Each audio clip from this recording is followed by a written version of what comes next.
Training's good. Started had a really good conversation with the run coach that I'm working with. Yeah, I mean, we got on the phone to talk for 5 minutes just to catch up. Hey, what are you thinking? Where are you going? What do you want? We ended up talking for 45 minutes. Mhm. It's just, yeah, I mean, you know how that goes. It's so Yeah, easy. Just like, talk training. oh, it's like, okay, well, let's just dive into it. What do we want to do? And it's all the things that we've already talked about a little bit, but prepping for a high rocks in November. And in that, I'm also doing a high mileage block to increase my K, but also continue to build a marathon base. And that would be the purpose of sometime in the late winter, early spring, try to target another marathon where I see how close to sub 3 I can get, or how Nice. close to 3 hours I can get. That's fast, So man. that's Sub 3 is it. fast. So it's, I mean, it's, we've talked about it there. It's like, I feel like if I can get to that, that would be on par with all the other attributes and modalities that I am versed in. And now I feel like I've really rounded everything out and I've become well-rounded. And I feel like it's just, and this is, I mean, let's put it into perspective of why I'm doing that. What I'm talking about is I have elite levels of fitness in all these other modalities compared to the globe, compared to worldwide. Now, obviously, my Olympic weightlifting is not elite level compared to an Olympic weightlifter, but that is very sport specific. I'm talking about across broad time modal domains concept. What CrossFit was targeting, the sport of CrossFit was Yeah, claiming. you're in the 90th percentile in anything, Yes, right? yes. So Maybe 95th percentile. I was gonna say, yeah, like Yeah. honestly, when you look at the Maybe numbers, maybe higher. 98th, right? Yeah. Yeah. Well, And I if was, I was, is that what even right now for a marathon, but you're saying like if you're right, if you are a 99th in all, maybe you're a 97th right now or a marathon? yeah, I mean, that's exactly it. So, I like to look at it like I'm above 95% world, like globally speaking, in almost everything fitness related, but marathon and endurance stuff. So how would you, when we say like well-rounded, be versed in the modalities, what do you kind of like, what are those buckets to you? I And mean, yeah. yeah, I'm really just going off of the conditioning attributes that we've laid out, pretty clearly in our philosophy of there's aerobic endurance, there's aerobic power, which I am a workhorse in, and then I have a huge anaerobic capacity tank. And that was probably one of my biggest strengths in competing in CrossFit, in the sport of CrossFit, is that saved me in a lot of things, that anaerobic capacity tank. When that was also the sport that I lived in most of my life, was being a very anaerobic athlete in football. And that boded well for me in CrossFit and when I started to compete. And if you were to start over here in the anaerobic capacity and go backwards toward aerobic endurance, you pass through VO2 max, which I have a pretty respectable VO2 max, and have your lactate threshold, which I struggled with, and we worked on increasing a lot for a lot of years while I was competing, and then my aerobic endurance. And the one thing that I never liked about being an athlete is I felt like we were a little bit of a fraud in saying that we were the world's fittest athletes, but none of us could compete respectfully in terms of aerobic endurance events. I mean, the top 10, top 15 CrossFit Games athletes, if you toss them into a long distance endurance event, a truly long distance endurance event, they didn't compete to the same level that they could compete in every other modality. Yeah, so if you took like pure strength, if you took explosiveness, if you took anaerobic capacity, you took VO2 and lactic threshold, what you're saying is a high level CrossFit athlete is bumping up against the topper edges of those relative to the world class. But the only one that we weren't was probably the true aerobic endurance, like the marathon thing. I Totally. wonder what that, so if top Olympic lifters and you took the top, so like they just did the 1 rep back squat at the games, and guys, there's a whole bunch of people that got over 500. There's a couple people in the 530s, 550s. And we know that the world, like I guess you have to go like performance enhancing. So I don't know what the raw numbers are. I just, one of my friends from BPN just set the world record in his weight class at 783 pounds. Okay, cool. Awesome. What was the weight class? Do you know? Ooh, He's around 200 pounds. Perfect. That's a yeah. So that's why as long as it's close, right?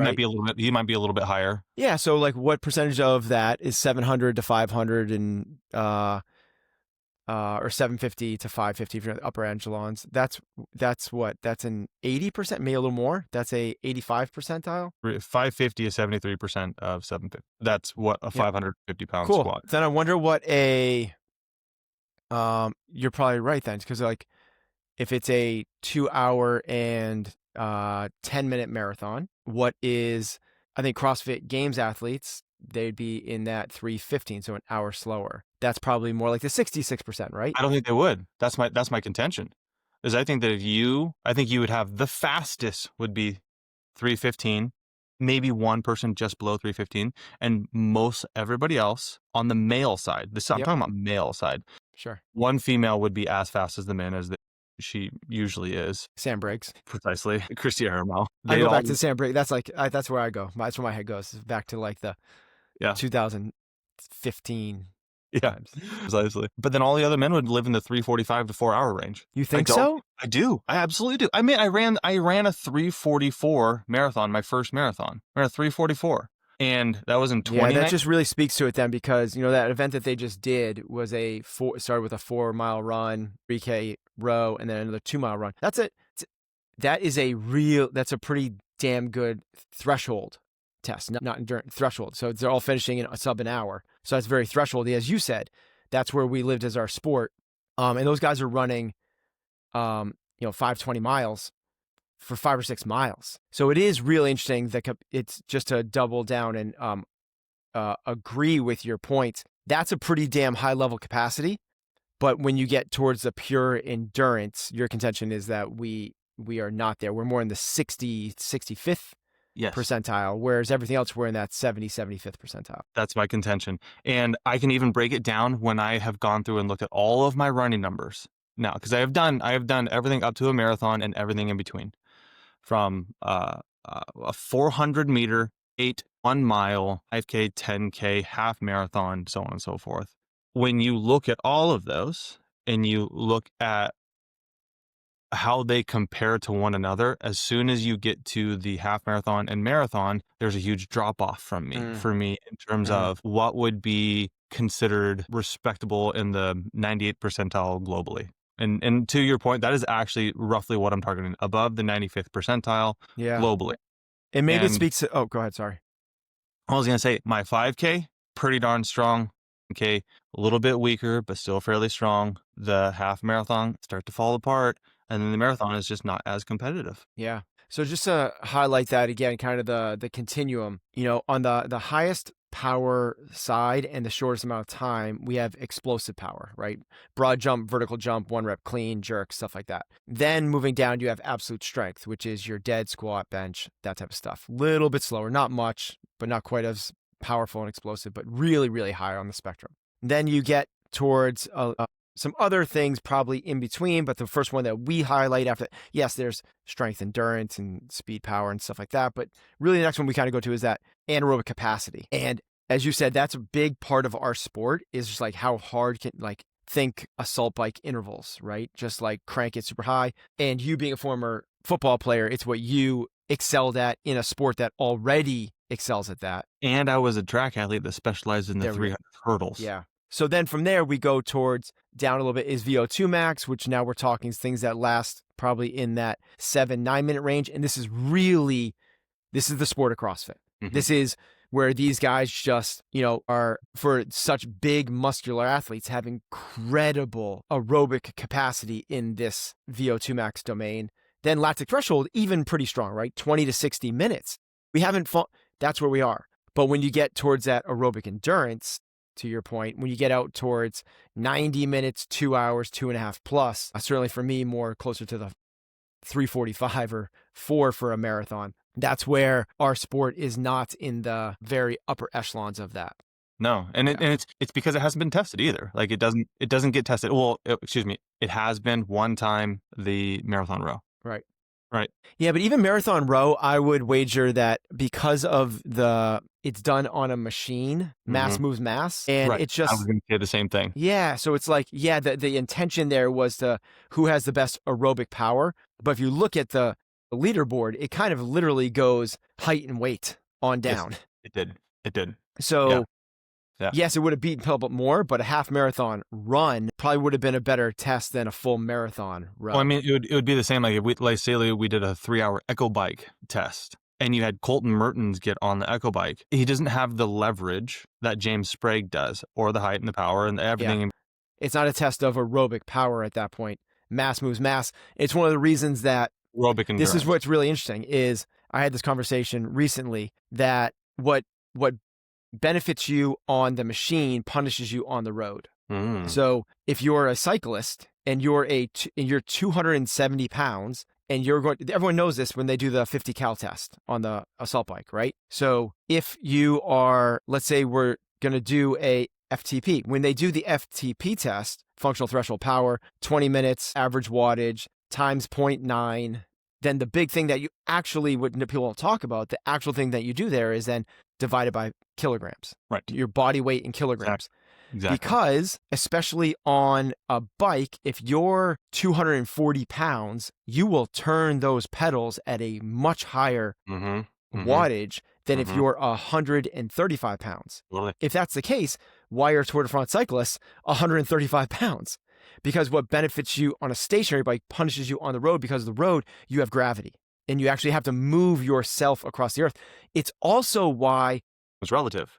when they've done running tests at regionals and they do them on stationary runners, that's not a 1-to-1 at all. The bigger, heavier, taller athletes will move that thing better than if you're 135 pounds, Heather's brother, a 235, 240 marathoner. Mm. If you put him against, one of the bigger athletes, Tola, Brent Fikowski. Brent Fikowski. yeah, and you put them on the road, he's going to smoke him on the road. So it's not even like they'll be horizon job. You won't even be able to see him.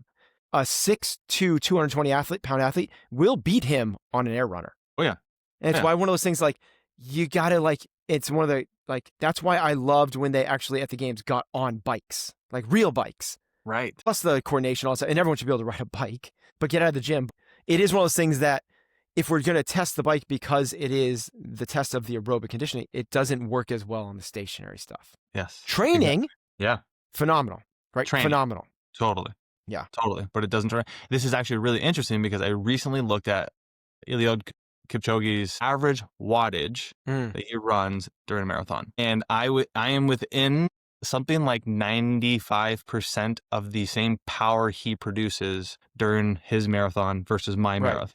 But you have to Difference is move I'm 100 carrying pounds. 60 more pounds. Exactly. 60 more. Yeah. So the watts per kilo that is actually produced for every stride changes, which is something that I am fascinated by, and I'm going to spend probably the next decade of my life trying to look into a little bit more and explain better to people. But how all of the fitness attributes interplay with each other, from force production, force applied with every step, body weight and how that applies, because I believe that there's a lot more of a crossover effect than people realize. And I recently was actually talking with a marathon friend, runs a 2:30 marathon, and he said some equation that's kind of spit out, and I've heard it before, but with every pound loss is a second off your mile, right? Meaning that you run 1 second faster per mile for your marathon. So if you lose 1 pound or lose 5 pounds, that's 5 seconds faster per mile for your marathon. And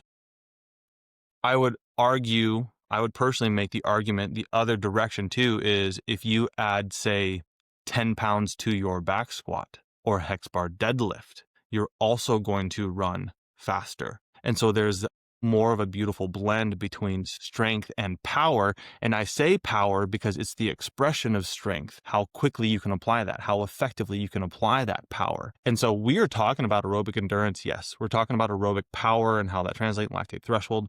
But I also believe, and it's why I believe that strength is such an important aspect of fitness. It's not just conditioning, because strength allows you to apply force and move yourself across the earth more efficiently. Yeah. Running economy is better, your biking economy is better. And then the power, the ability to apply that quickly, to be reactive, to take every step and apply more force in the earth quicker and get further with every step. If it's a running, if we're using running as the example, all of these work together. And then if you want to get into why we believe that mobility is also equally as important as conditioning and strength, it's because when you have really quality mobility, your joints are moving in the planes in which they should. You are able to apply things more efficiently, not break down. You're less injury prone. All of it works together. That's why fitness needs to be well-rounded. And we've gotten in this from the onslaught of, we have 7-year-old kids specializing in a sport. It's like, it's gone that far where we have people so focused on only single modalities or one aspect of fitness, when I believe that it is extremely important to look and work them all. And it is why I am saying, hey, from my running perspective, I can run a 400 as fast as my marathon friends that run 230. I can run it as fast. My 400 meter is as fast as 230 marathoners, my friends that are 230 marathoners. But my marathon's not even close. I want to close that gap. I want to become Yeah. well-rounded all around.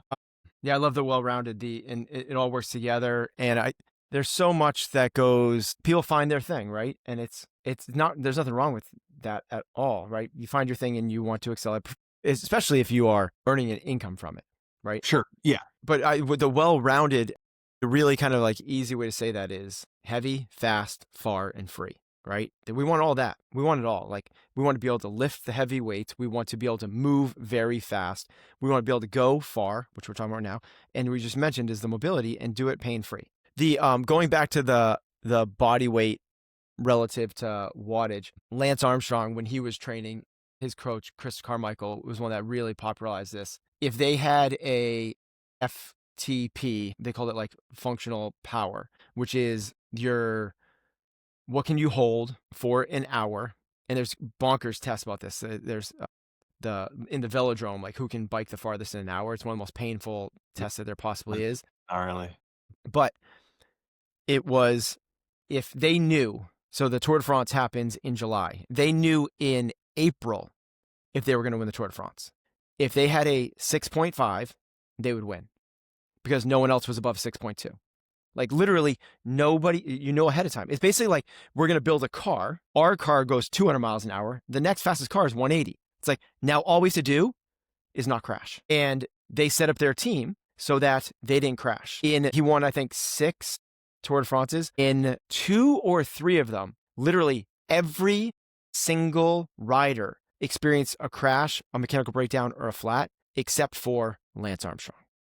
Because that became the game. Just keep him. So they would get them to the front, because if you're in the front, no one can crash in front of you. And they just ride the front the entire race. You'd be like rider number 5 or 6 for the whole race. He wins the time trials. He wins in the mountains. That's it. What's even more impressive, though, is, everyone knows that he doped to do that. Pogacar, who people are calling, even though he's super young and he's only won, I think, twice, he just had a climbing stage where he held a 6.5, which is, he weighs like 145 pounds. He was holding like 400 watts for 35 straight minutes going up a hill. Like, anyone that has a C2 bike, go and just put it on wattage. Right. This is the same thing as the marathon thing, right? Which people do, right? They try to run a 4. How long can you hold? So you know that those guys are running to win the Boston Marathon. They're running like 420 miles. 26 miles. How long could you hold the 420? Most people can't do it for more than a 400, right? A minute or 2. This is the same thing. I would ask everyone to get on a C2 bike and hold 430 watts for as long as you can. See if you can make it for a minute or 2. Like, it's incredible. That's wild. Yeah. And he's 60 pounds lighter than you. Yes. That's the whole thing. Like, again, you should be able to. If you weigh more, you can produce more wattage. I have to hold 6.5 watts per kilo. I have to hold 585 watts. Go get it, bro. I can do that for 1 minute. 1 minute. I was going to say, I think that you could do that for a minute. I think 1 minute would be the number. I think it's 550. I did it a couple years ago, or I did the 1 minute, the 5 minute, 10 minute, and 20 minute tests all within kind of like a week of each Yeah. other. And again, just to say again as well, this is on a stationary bike. This is not an echo, or this is not an air bike where you're using your arms. Your arms will benefit another 30, 40% on that. This is just, so it is, the test does not match up on Mm-mm. fan bikes. Yeah, yeah, that's actually Like, really funny. great, you get to see that and you're like, oh dear God, It's that wild, is man. bonkers. It is bonkers. And I mean, you can also use, power pedals on your bike, and there's a lot of different ways that you can test this. Like I've done it on, it matches up pretty, the C2 bike's pretty accurate in terms of that. Like my power meter pedals on my cycling bike, on my road bike, match up pretty well to a C2. So anybody listening, you want to go give it a shot. I mean, yeah, try to hold that for just even a minute. One of our anaerobic capacity tests is 40 seconds for average wattage. Those are the numbers that we're seeing, those are the numbers we're seeing is what these guys hold for, 40 minutes. This is 40 seconds. 60, yeah, And 60 minutes. again, at 20, 30, 60 pounds lighter. I mean, does it really just come down to cycling economy at that? What is allowing them Not to them, him. It's one. him? You're right. You're right. I mean, but like Jens Voigt, so this is the difference as well. Like, because it's not climbing, Jens Voigt was a really high level, but never won the tour. He might have podiumed, but he was a contender every year for the yellow jersey. But he's the guy that won the 1 hour test. He set the world record for that. Yeah. And the guy that sets the record doesn't set the record for the highest power output. It's because if you're super light, right, you can go fast. It's that whole thing. So people that have the highest power outputage, a good example is the guy, the speed skater that kind of rewrote, he published this ebook, his whole training methodology, and he would go on the way he trained for his 5K and 10K, which is really a VO2 test. Story's crazy. He would bike for 6 hours a day, 5 days a week. So he would go Monday. He was like, it's my job. So I'm gonna do it like a job. And I'm just gonna go to the office, which was his living room. And he rode a stationary bike for 6 hours every day, nonstop in zone 2, which for him was like, I think it was like 300 watts Don't do that to me. Oh my gosh. plus or minus 30. Whoa. But he's also 6'2" and 190 pounds. Sure. So you go like, oh my God, that guy could win the tour. But no, he can't, because this is my whole thing. You put him on the road and he's Watts per that same kilo. thing. He's going 19 or 20 to 22 miles an hour, where everyone else is putting out lower wattage, but is going 25, 26, 27 miles an hour. Totally. It's that. Yep. But that guy was bonkers too. And I actually have I have his ebook. It's phenomenal. Yeah. It's so yeah. good. Yeah, you sent it to me a couple years ago. Or a version of it. It was something that we talked. Really good. Genesee actually just listened to a podcast with him on it. Oh, yeah. And Cool. she came back from like, have you heard of this guy? Yeah.